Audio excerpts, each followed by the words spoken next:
By the third year of deceiving, scheming, and seducing Asher Hunt, the CEO of Hunt Enterprises, I was pregnant. They say Asher Hunt is lofty and indifferent, incapable of tolerating a pregnant mistress. So, I ran away in the middle of the night, baby bump and all. He turned New York City upside down, searching for me, but couldn't find a trace. When I was forced to return home, Asher Hunt suddenly appeared. Gripping my neck, his voice was icy. "Summer Clark, you still dare to come back?" My daughter, beaming with excitement, wrapped her arms around his leg and declared, "Mommy, I found myself a daddy." "Oh, sweet girl, how did you manage to bring your biological father right to us?" I was Asher Hunt's pampered mistress, kept secretly by the CEO of Hunt Enterprises. He was a cold and distant man. And he never cared about me. The only time I could feel him lose even the slightest control was in the confines of the bedroom. And yet, I was the only mistress had ever kept for 3 whole years. Staring at the pregnancy report in my hand, I clenched my fist. When I heard Asher was at a bar, I rushed over immediately, eager to tell him about the pregnancy. The private booth in the bar was quiet. As I pushed open the door, I caught the tail end of a conversation inside. It was his best friend speaking. "Your parents have already found you a match, a second daughter from the Austin family. She's beautiful. Why not just go along with it?" Asher's voice was indifferent as he raised his gaze slightly. "If you like her that much, you marry her." His friend chuckled, shaking his head. "Asher, what's so great about that mistress of yours? Has she really bewitched you?" I held my breath, hoping for his answer. But Asher said nothing. His friend continued teasing, "If that mistress of yours got pregnant." Before he could finish, Asher set his glass down, his voice sharp and frigid. "I've taken precautions. She won't get pregnant. And she can't get pregnant." His friend smirked. "But what if she did? Would you make her get rid of it?" Asher didn't respond. I felt like I'd plunged into an icy abyss. How could I have forgotten? Asher was always meticulous about contraception. He could never tolerate a pregnant mistress. Turning away, I shredded the pregnancy report in my hand into tiny pieces. A bitter laugh escaped me. For a fleeting moment, I had actually thought he might look forward to the arrival of this child. It wasn't until much later that I learned someone had insulted me in that booth after I left. Asher, his face cold as ice, shattered a glass in his grip. That night, Asher didn't come home. I had a nightmare. In it, Asher was gripping my neck, his gaze bloodthirsty and cruel. "Do you know what you are? A plaything. How dare you think you're fit to bear my child?" I struggled to breathe, my face flushed red as his cold, unfeeling expression burned itself into my mind. I woke up with a start, gasping for air. Realizing it had been a dream, I exhaled in relief. But as the memory of the nightmare lingered, I reminded myself of one undeniable truth: Asher Hunt wasn't the dignified, aloof man he appeared to be. He was, and always had been, a cold-blooded and ruthless monster. 3 years ago, Asher had been drugged with a hallucinogen. When he regained consciousness, I lied to him, claiming he had assaulted me. In exchange, I demanded his protection for 3 years. In reality, I had knocked him unconscious that night. All I wanted was a place to call home. The price of setting him up? I nearly lost my life. I thought I would be afraid of him. But over time, I fell in love with him. The ridiculous part was, during those years, his indulgence made me entertain a foolish fantasy: the idea of marrying him, having children, and living an ordinary life. Now, it's time to wake up from that dream.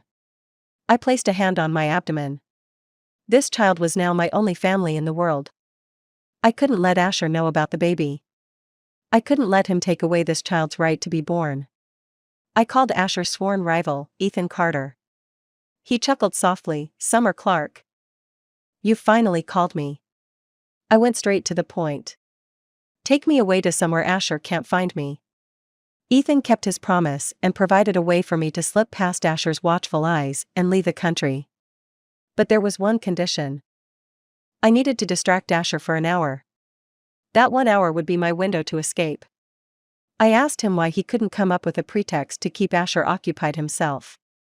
He fell silent for a moment before laughing suddenly.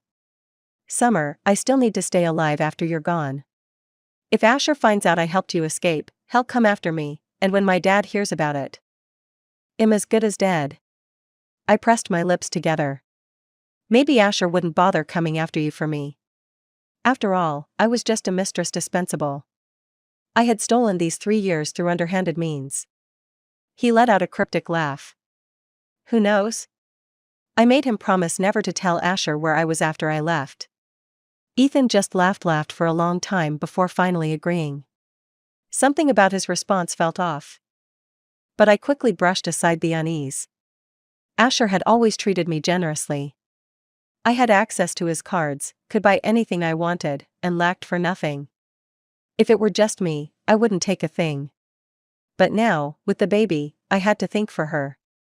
Using the cards Asher gave me, I spent millions in various stores over time. I made arrangements with the shop owners, promising each a commission of $10,000 in exchange for converting the purchases into cash for me. When Asher received alerts about the spending, he called. His tone was as calm and indifferent as ever. Is there something you need? I'll have my assistant, David, handle it.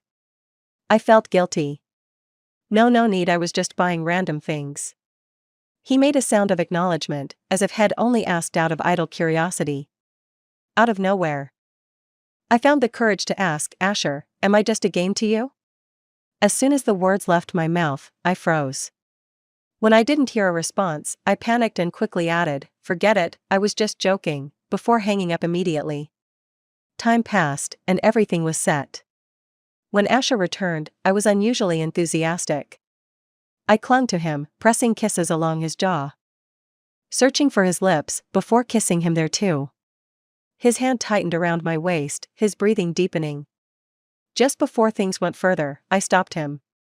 I told him I was on my period.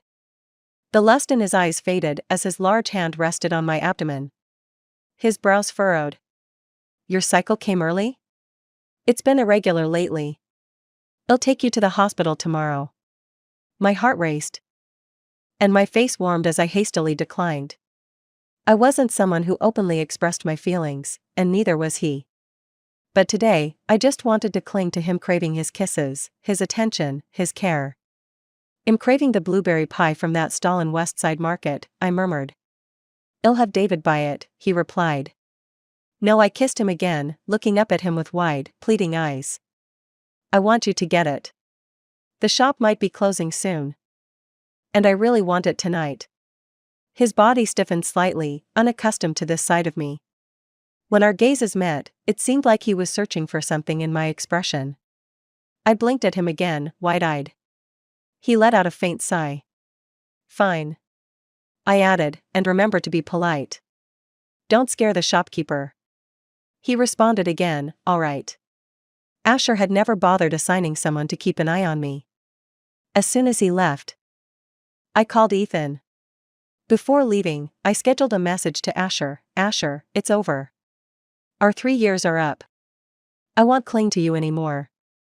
By the time he received the message, I would already be long gone. I was insane to even entertain the thought that Asher might go mad trying to find me. Ethan didn't know why I was leaving, but he gave me a parting piece of advice. If you're going, don't come back. Asher's a lunatic. If he finds out you tricked him and dared to return, he just might kill you. And yet, 4 years later, I came back. 4 years later, I stood at the airport, boarding a flight back home. After landing, I stopped by the restroom. When I came out, my daughter Lily was waiting, grinning ear to ear. Mommy, I just found myself a handsome daddy. I laughed it off as a joke. I hadn't told anyone about my return, except my best friend Susan. Lily and I were staying at her place for the time being. Over the past few years abroad, I built my own career and had become a moderately well-known fashion designer. This trip back served 2 purposes. First, I had been invited to attend Fashion Week. Second, I had recently discovered that I might have a younger sister. Apart from my daughter, there was someone else in this world connected to me by blood. So I took the risk and returned to New York City. 4 years ago, I had stumbled upon a photo someone had taken. Asher was standing in line on a street corner, waiting for food. There was a faint smile on his lips, and in his hand was a box of blueberry pie. The internet was abuzz with disbelief. Asher Hunt, in the grungy downtown district? The germaphobe who avoided anything remotely unsanitary? I still have that photo saved on my phone. The next time I heard about him was through the overwhelming media coverage of his meteoric success, leading Hunt Enterprises to global dominance. He wasn't alone in the spotlight. Beside him was the elegant darling of the Austin family, a woman adored by all. Asher had always been the center of attention, but now, the gulf between us was unbridgeable. Susan once asked if I still had feelings for Asher. I shook my head, denying it. My dream had ended long ago. As soon as I returned, I began looking into my sister's whereabouts. On the day I was to attend Fashion Week, I dropped Lily off at daycare. At the event, I took my seat in the audience. When it was my turn to speak, the spotlight illuminated me. The host asked about the inspiration behind my collection. Summer Holiday is a project I worked on for 3 years, I began confidently. It was during one particularly vibrant summer. I spoke fluently, fully immersed in recounting my creative process. Then, I felt a piercing, oppressive gaze locking onto me. It wasn't until then that I noticed the VIP balcony on the second floor. A familiar silhouette loomed in the shadows. He had been watching me, I didn't know for how long. His dark eyes were frigid and emotionless, like those of a predator stalking from the darkness, glinting with a sharp, dangerous light. My body stiffened. I didn't even register what the host said next or how I responded. When I finally escaped to the backstage lounge, my entire body relaxed. But as I turned around, a warm, powerful hand shot out of nowhere and clamped around my neck. That faint, familiar scent of wood and spice hit me instantly. His sinister, bloodthirsty voice chilled me to the core. "Summer, you dare come back?" His eyes burned with obsession, madness, and the faintest trace of crimson rage. He really was a lunatic. The pressure on my neck tightened as he murmured, "I could kill you right now." And he had every reason to hate me. Asher was the kind of man the world revolved around. The sole heir to the Hunt family fortune. He had spent the past few years riding wave after wave of success. And I was the only person who had dared to toy with him. My face flushed red as I coughed violently, tears streaming from the sheer force. But no matter how I struggled, I couldn't escape his iron grip. His dark eyes bore down on me, scrutinizing my expression. His other hand, calm and deliberate, wiped away the tears pooling at the corners of my eyes. Just as his grip loosened, he suddenly leaned down and kissed me fiercely. It was hot and intense, as if he was making up for the 4 years of absence in one breath. My heart raced uncontrollably, my mind going completely blank. Instinctively, I reached out and wrapped my arms around his neck, returning his kiss. The atmosphere turned strangely charged. A knock on the door shattered the moment. "Miss Clark, a few reporters are outside hoping to conduct an unknown interview with you. Are you available?" I snapped back to reality, quickly pushing him away. He grabbed my chin, a mocking glint in his dark eyes. "Do you think those reporters know that the designer they're about to interview was just kissing me senseless through this door?" I didn't know what was wrong with me. Maybe it had been too long since I'd seen Asher, and my body was reacting to some kind of hormonal surge, making me crave him. Almost unconsciously, my hand brushed against his abs. I don't know," I stammered, barely managing a reply. The moment those words left my lips, clarity returned like a lightning strike. I withdrew my hand immediately. But Asher was faster. He caught my fleeing hand effortlessly. His breath deepened, and his expression grew darker, colder, unreadable. Panicking, I glanced toward the door, afraid someone outside might notice. "Asher, are you crazy?" I hissed. He let out a cold laugh. "You're the one who touched me first, Summer. So, who's really the crazy one here?" I didn't respond. And he continued, his voice low, "I must be insane, letting you kiss me endlessly, letting you touch me, and actually wanting more." His words unsettled me, and I pressed myself tighter against the door, one hand creeping toward the handle. A soft chuckle from above stopped me in my tracks, sending alarm bells ringing in my head.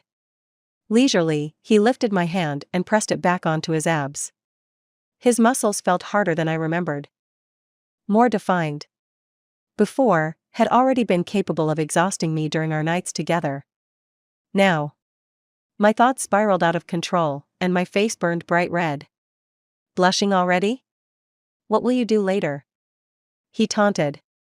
If you've touched me, you'd better do it properly this time. I looked at him warily. I've touched enough. Who said you've touched enough? You stop when I say so. He easily derailed my train of thought. What about the reporters outside? His gaze turned icy. Let them wait. I hesitated, then asked, don't you hate me? I do. I even want to kill you. His voice was disturbingly calm. But I've realized there are other ways to make you suffer. What other ways? His warm hand fell to my waist, gripping it firmly. His other hand slid to my thigh, lifting me effortlessly as he pressed me against the door. I was about to cry out when he raised a finger to his lips. His eyes were devoid of warmth as he whispered, don't make a sound if you don't want them to hear, because I'm not stopping. He wasn't just unpredictable anymore, he was downright unhinged. Much later, I noticed a bite mark on my neck. It was deliberate. His dark gaze lingered on the mark. Stormy and brooding. Pain is good. It'll make it harder for you to forget. That was exactly it. He was cruel and relentless, because he wanted to ensure I wouldn't forget. And when it was over, he flipped a switch. The warmth in his eyes disappeared, replaced by his usual cold, distant demeanor. I clearly saw his steps falter for a moment. He asked me, summer holiday, who was it created for, but the question stopped abruptly. He turned and left. And only then did my racing heart start to steady. It was then I noticed several missed calls and messages from the event staff. I quickly apologized, claiming I hadn't been feeling well and had fallen asleep in the lounge. They didn't press further. When I stepped outside to hail a cab, I suddenly noticed a familiar figure standing at the intersection. It was David, Asher's assistant. 4 years had passed. And he seemed even more reticent than before. When he approached, he spoke just one cold, clipped sentence, Mr. Hunt can only maintain his sanity with medication. Out of selfishness, I hope you can help him. If not, then I hope you will never appear in his line of sight again, as his condition may spiral out of control. It was then I learned that Asher was sick. And it wasn't a minor illness. I found my sister. I even met her in person. Her name was Riley, and her style leaned towards androgynous fashion. She bore a faint resemblance to me, sharing a few similar features. But she resisted acknowledging our relationship, her expression awkward and defensive. She worked part-time every day. So I gave her a card and tried to look after her as much as I could. I had never felt the warmth of family, but I wanted my sister to experience it. Lately, though, I'd been swamped. Every time we met, I had to leave before long. One day, a company collaborating with me sent an agent to invite me to a gala. The attendees were all influential figures, people of wealth and status. The agent urged me to network at the event, saying it would help secure sponsorships for my future fashion shows. I nodded in agreement. What I hadn't anticipated was that many of the attendees were people I already knew. The agent introduced me to them, prompting me to toast them one by one. Flattering words spilled from their lips, trying to please these people and coax them into investing. I kept a polite smile, raising my glass and toasting each person in turn. They looked at me with mockery and amusement. When I toasted one particular man, he suddenly exclaimed, "So it's Miss Clark. It's been years. How have you fallen so far that you're reduced to being a mere waiter serving drinks for us?" "Indeed," I replied calmly, my smile unwavering. "Not as impressive as all you gentlemen's promising futures." I didn't want to make enemies or create trouble for myself or the agent. The man, however, smirked maliciously and added, "Why does it look like your breasts has gotten bigger since back then?" Suddenly, an arm draped over my shoulders. Startled, I looked up and saw a face that was both strikingly ambiguous in gender and bore a faint resemblance to mine. It was Riley, my sister. She fixed a cold glare on the man who had spoken, her voice sharp and cutting. You look so pitiful, insecure, and sensitive. What does her breasts have to do with you? Instead of ogling someone else's body, why don't you visit a doctor and figure out what can be done about your small dick? I couldn't help but burst into laughter. She stepped in front of me protectively. The man's face turned a hideous shade, shifting between red and black like a painter's palette. His smile grew sinister. Oh? So after leaving Asher Hunt, you've latched onto this frail, sickly little mouse? If you come to my hotel tonight and make me happy, I might even throw some money your way to squander. As he spoke, he reached out to grab me. The surrounding crowd erupted in cheers, clearly entertained by the scene. Many of them were familiar faces, people I had encountered years ago when I was still with Asher. Back then, these people had gone out of their way to get close to Asher, belittling and mocking me at every opportunity. Some people had tried to insult me, hire thugs to beat me, or tame me with humiliation. But in the end, they either got beaten by me or ended up being taught a painful lesson by someone Asher sent. The pain they endured wasn't just physical, their companies suffered too. None of them dared harbor resentment against Asher. Now that I was no longer under his protection, they saw me as an easy target, someone with no backing to bully. This wasn't a deal worth pursuing anymore. In the blink of an eye, I raised my hand and slapped the man hard across the face. The crowd fell silent. The man, stunned for a moment, recovered quickly and was about to kick me.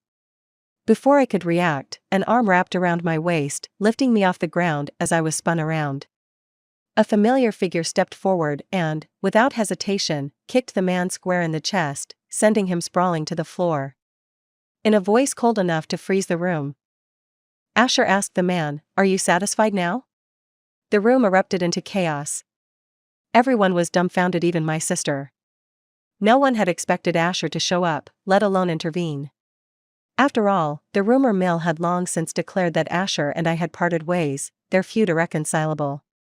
Asher set me down and turned to face me, his dark eyes scrutinizing me. Frowning slightly, he said, "Beg me. Only then will I save you." But I replied, confused, "Didn't you already save me?" For a split second, frustration flashed in his eyes, almost as if he regretted his actions.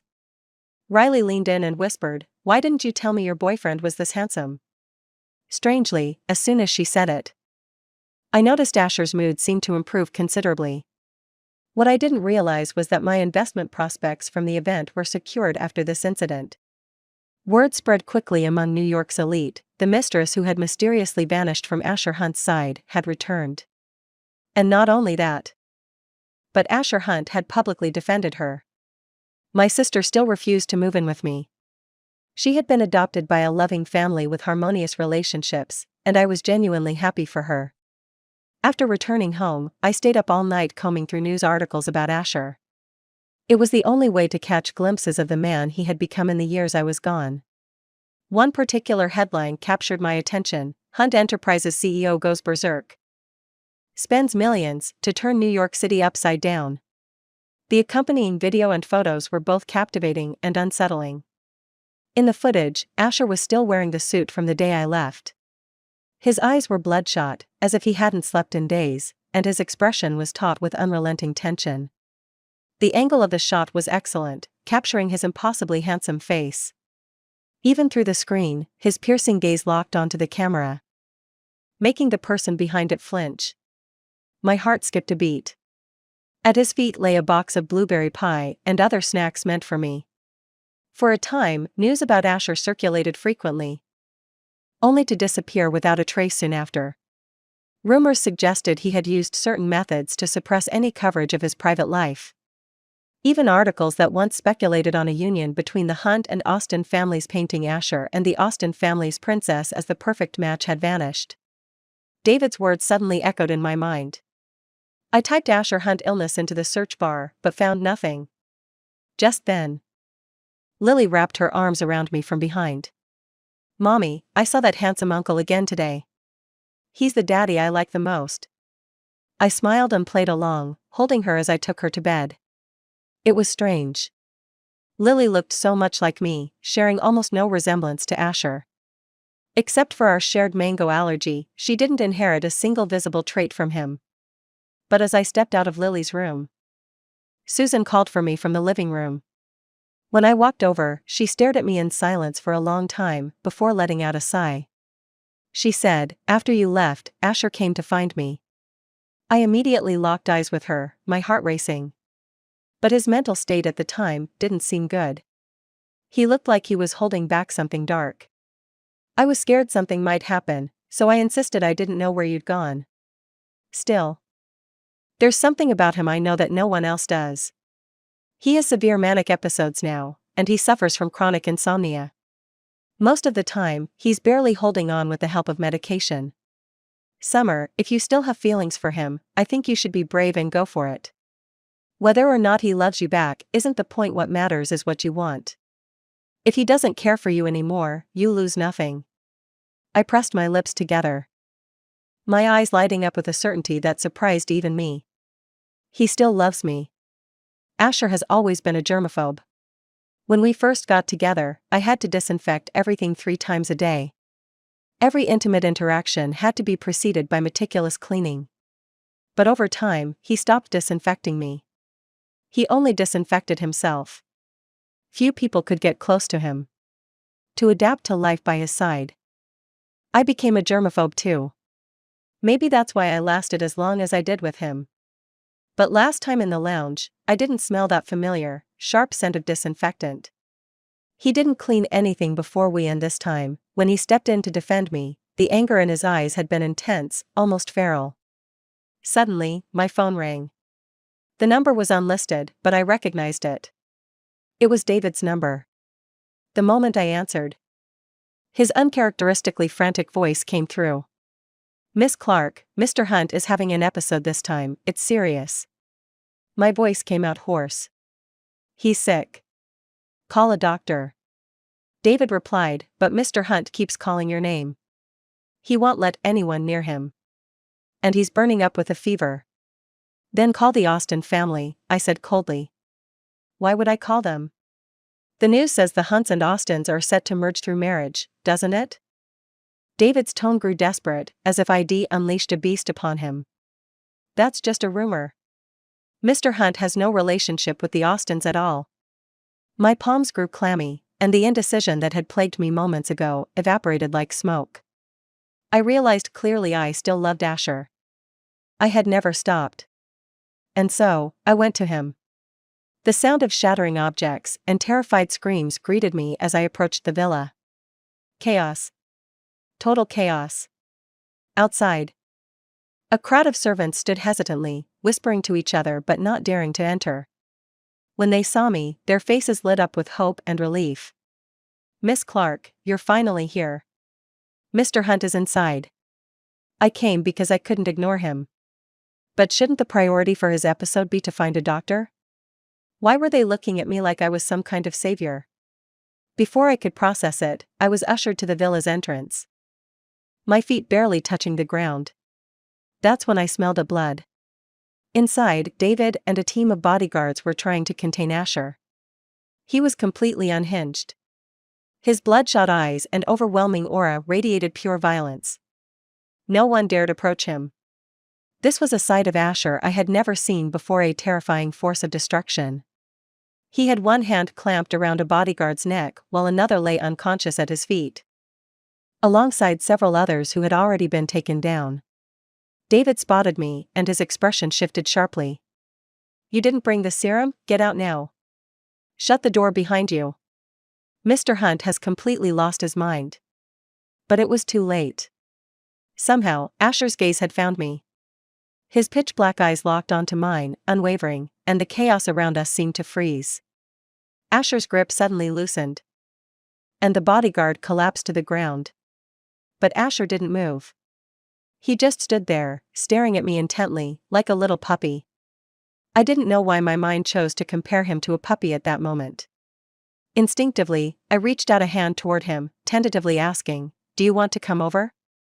Like a scolded pup catching sight of its owner, his head lowered, his defiant aura softening. He obediently walked over to me. After a moment of hesitation, I hugged him. His body was burning hot. Worried, I reached out to feel his forehead. He leaned into my palm, rubbing his fevered head against it. Summer, summer, he repeated my name over and over. Not far away, David stood frozen, staring at us with a look of disbelief. Before long, though, he approached with a syringe in hand and quickly injected it into Asher's arm. Meeting David's gaze, I asked, "What did you just give him?" "It's okay," he replied in his usual calm tone. "This medication works quickly." Together, we helped Asher into his bedroom. As I stepped out to fetch him some water, I found myself stopping at the door to his study. Asher had never liked me entering his study when I was his mistress. Back then, I relied on him just to have a safe place to stay in New York City. But now, there was nothing between us. I felt a sudden urge to see what he had been keeping hidden in his study all this time. I pushed the door open and stepped inside. What I saw stopped me in my tracks. The walls were covered with photos of me. Some were from years ago, back when I was still living in the country. But most of them were recent snapshots of my life abroad over the past 4 years. A storm of emotions churned in my chest. I had never imagined this possibility. Asher had always known where I was. He had known everything about my life overseas. Yet, he had never come to find me. I didn't understand. He should have hated me for deceiving him, for running away. He should have wanted me dead. A knock at the door startled me. I turned to see David standing there. "Hunt doesn't dare to see you," he said. Why not?" "Because he believes you hate him. That you want nothing to do with him. Hunt doesn't want to disturb you." "Anne." David hesitated. "He thinks you had a child with Ethan." His words conjured an image in my mind of Asher's life over the past few years. Staring at the photos of me on his wall, refusing updates from his people about my latest activities, yet unable to stop himself from hanging picture after picture until they covered the entire room. When he learned of Lily's existence, he didn't even dare to suspect she might be his child. Instead, he sent someone to beat Ethan to a pulp. Poor Ethan, it was an unjust punishment. When I gave birth to Lily, I was 2 weeks past my due date, but I had publicly claimed she was born a month early. From any angle, the timing made it impossible for Lily to be his child. So it wasn't surprising he believed the story. Out of the corner of my eye, I noticed a sliver of fabric peeking around the doorway. I smiled to myself. Asher, after all these years, had become so childish. I didn't call him out. Instead, I poured him a glass of water and brought it into his room. Asher slowly sat up, and I helped him drink. He sipped the water quietly, then leaned against me with a fragile air. It felt strange. To me, Asher had always been an unshakable figure, tall, strong, and impervious to hardship. Then he spoke softly, "You're here, and my sanity came back with you." "Summer. I'm sick. Very sick." It was then I realized, Asher hadn't fallen ill after I left. He had been sick all along. My leaving had only made it worse, pushing his illness to the point where it became uncontrollable. Now he had to rely on specially formulated medication to keep himself in check. And yet, he had kept all of this from me. When Asher's manic episodes flare up, he truly loses control, often hurting many people in the process. That's why the villa always keeps iron chains on hand for restraining him during his episodes. All these things he had painstakingly hidden from me before were now flooding out like a tide, revealing themselves in the rawest form. He was doing it on purpose. On purpose, he was exposing his weaknesses to me, peeling back the bloodied scars he had kept hidden for so long. In the past, he never let me see any of this, because he didn't want to appear vulnerable in front of me. He didn't want my pity. Now, his damp hair clung to his forehead, sweat-soaked, his pale face marked by exhaustion. His deep black eyes carried a rare fragility, a helplessness I had never seen before. He rested his head lightly against my neck and murmured, "Summer, feel sorry for me just a little." He was still the same Asher Hunt. But now, he was even more calculating. After a moment of silence, I suddenly asked, "Do you dislike children?" He paused for a beat before replying, "I hate them very much." I didn't respond to him that night. I left hurriedly after he fell asleep. Lily was my priority now. I wouldn't give up Lily for anyone, not even Asher. My mother had died of severe blood loss while giving birth to my sister. My father quickly remarried, claiming my sister had also died. But in truth, he abandoned her. The only reason he kept me was because I was older and could do housework, following orders without complaint. Later, my father became addicted to gambling and lost everything. My stepmother divorced him, taking their child with her. In the end, my father sold me to a casino owner. The night he sent me to the casino owner's bed, I ran away. My eyes landed on Asher. I had seen him before, but I never expected that, by chance, he had also been set up that night. Someone had tried to send a woman to his side. And that woman turned out to be me. From the beginning, all I ever wanted was family. I didn't know how to reconnect with Asher. I worried that my presence might worsen his condition. So, when Ethan invited me out for dinner, I agreed, hoping to ask him about Asher and those photos. I asked if Asher had sought him out after I left. Ethan's expression darkened.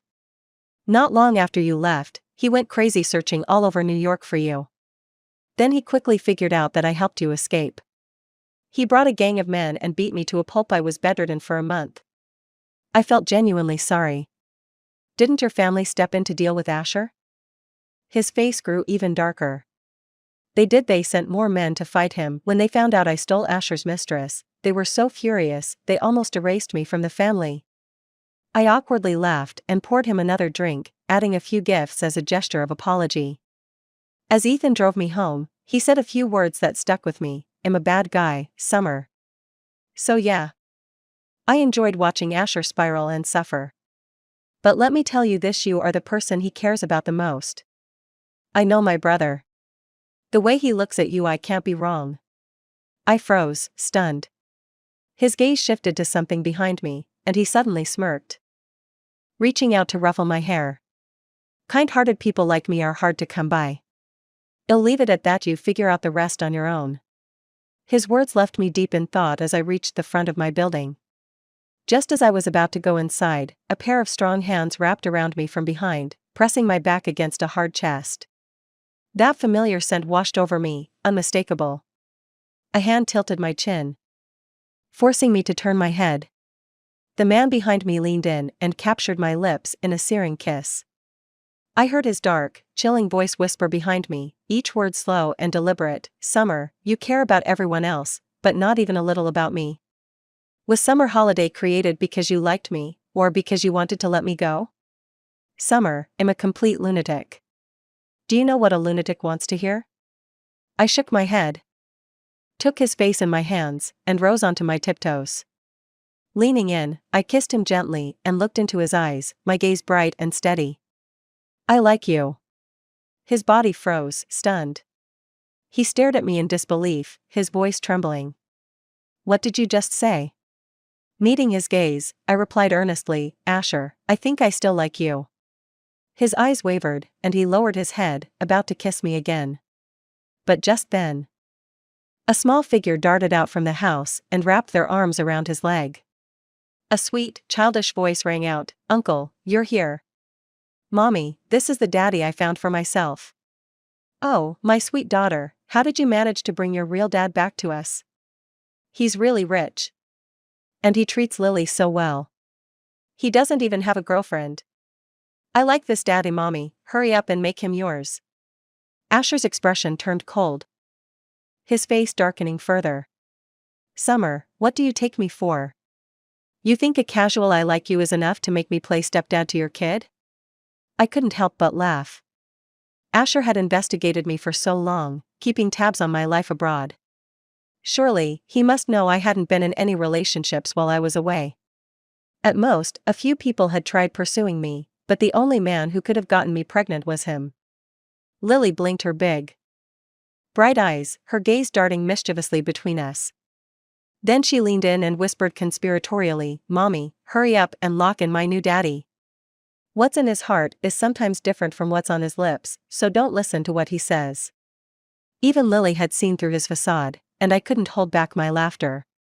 Squatting down, I gently told Lily to go back inside and wait for me. Once she left, Asher finally spoke. His tone subdued. Does it hurt? I was momentarily stunned. He stared at me intently. When you gave birth, why wasn't the man who got you pregnant by your side? I finally understood what he meant. Was he really so special that you went abroad, risking everything, just to have his child? I asked, what risk? He hesitated for a moment, then revealed the truth. Your mother died of postpartum hemorrhage. I didn't want you to face that kind of danger. If it had been me, I wouldn't have let you go through that. A strange, absurd feeling rose in my chest. My throat tightened, and it was hard to speak. After a long pause, I finally said, do you know when Lily was born? March 21st, 2019. He replied without hesitation. I was shocked at how clearly he remembered. But then I shook my head. Not March, it was February 8th. I deliberately hid it from you. His expression froze, and he fell silent, processing my words. Then his gaze sharpened as he stared at me, his voice trembling. Lily? I nodded. Lily is our child. There's no one else. From the beginning, I've only ever loved you. You don't need my pity, Asher. Because I've always loved you. That has never changed. I told him about the conversation I overheard between him and his friend that day, and so much more. Finally, I lowered my head and grabbed his hand, intertwining my fingers with his. Then I looked up and met his gaze. Can we get back together? He tightened his grip on my hand, his fingers trembling slightly as he replied, I've been waiting for those words. For a very long time. I remember his final words. He said it was the first time his friend had brought up such a topic in front of him, but he hadn't expected it to drive me away. His regret wasn't momentary, it gnawed at him day and night for years. But I regretted it too. Regretted being so young and afraid of boldly expressing my love. When Asher found out, it was my good friend Susan who encouraged me to take that step. He directly gifted her an entire company. Susan couldn't stop smiling for a whole month. Panicked, she asked, what if I don't know how to run a company? Asher replied nonchalantly, if you bankrupt it, I'll give you another one. If you have any questions, just come to our company's legal department. As for me, I became the largest shareholder of Hunt Enterprises. After Susan fell under Asher's charm. She didn't hesitate to kick me and Lily out of her place. Naturally, we moved into Asher's villa. At the villa, Asher and Lily sat across from each other, both wearing serious expressions. Asher asked, where's your dad? Lily, looking a bit aggrieved, replied, my mom said I don't have a dad. My dad went far, far away. And my dad is a bad guy, he always bullied mommy. But I like you a lot, so can you be my new dad? But you'll have to pass my mommy's test first, or I won't accept you. My scalp tingled, and I quickly pulled Lily into my arms. It took me half a day to explain that she actually did have a dad, and it was Asher. I explained that her dad hadn't abandoned us on purpose. I explained all the misunderstandings between us. Lily listened quietly, her face serious, and finally said, okay, but from now on, both Daddy and Mommy have to tell me they love me every day. Once the misunderstandings were cleared, her smile was like a little sun lighting up the room. Now I have a dad. Just like all the other kids. I often visited my sister, bringing her food and taking care of her. At first, she was uncomfortable with my attention, but slowly she opened up and began to accept me. One day, out of nowhere, she suddenly asked me, oh no. Did I fall into your trap? I laughed, knowing she was talking about how often I asked her to babysit Lily for free. But Lily was such a sweet and clever child that even my sister's adoptive family adored her. Everyone got along so well it felt like pure happiness. I had always thought that Asher's background and mine were worlds apart, and the Hunt family would never approve of us being together. But to my surprise, when they met me, they said, how wonderful, after all this time, it still comes back to the two of you. That's when I found out that, 4 years ago, Asher had already told his family he intended to marry me. The Hunt family had long since been won over by him. One morning, I had a dream about blueberry pie. When I woke up, I groggily nudged Asher and mumbled, "Asher, I want some blueberry pie. Can you go get me some?" There was no response for a while. Confused, I opened my eyes, only to meet his dark, stormy gaze filled with panic. He spoke slowly, his tone chilling, "Are you thinking about leaving me again?" Only then did I remember this was the exact excuse I had used to send him away the last time I escaped. I quickly shook my head. No. I really want blueberry pie this time. Without saying a word, he got up, silently carried a drowsy Lily to the next room, and instructed David and the others to watch her. Then he returned, locking the door behind him in one fluid motion. His dark eyes fixed on me intensely. "It's time to settle the score from back then."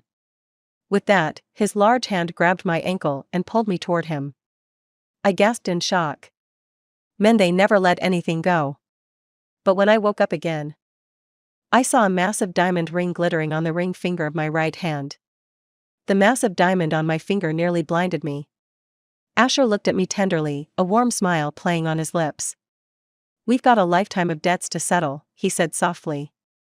"Let's take our time." According to David's later recollections, it all started shortly after Summer returned. When Mr. Hunt had an episode, my first instinct was to call his personal doctor. I told him, "I'll call the doctor and have him come immediately to check on you." But after I spoke, Mr. Hunt didn't respond. He just stared at me with unwavering intensity. His expression was serious. "I'm sick. I need someone to take care of me." I didn't quite understand and cautiously suggested, "I'll call your mother." He remained silent, his deep eyes clouded and unreadable. Hesitating, I said, "Then should I call Miss Clark?" The moment the words left my mouth, Mr. Hunt finally looked away. He said, "I'm very ill. I need someone to take care of me right away." That's when it all clicked for me. My mind instantly cleared, and I wasted no time dialing the number ID found for Miss Clark. "Miss Clark, Mr. Hunt is having an episode. This time, it's very serious." Mr. Hunt nodded in satisfaction. When Summer mentioned the Austin family during our call, I quickly explained the situation. I knew it, another raise was coming my way. "Oh, by the way, Summer's sister Riley? That was Mr. Hunt's doing as well. When he found out about her, he arranged for the information to be subtly leaked to Summer's close friend. But days passed, and there was no movement from abroad. That day, Mr. Hunt spent the entire afternoon sitting rigidly in the living room, his face cold as stone. Finally, with a sigh of apparent mercy, he said, "Forget it. If her sister's news isn't working, let's spread rumors that I'm gravely ill." Before he could finish, my phone rang. It was Summer. She had returned to the country.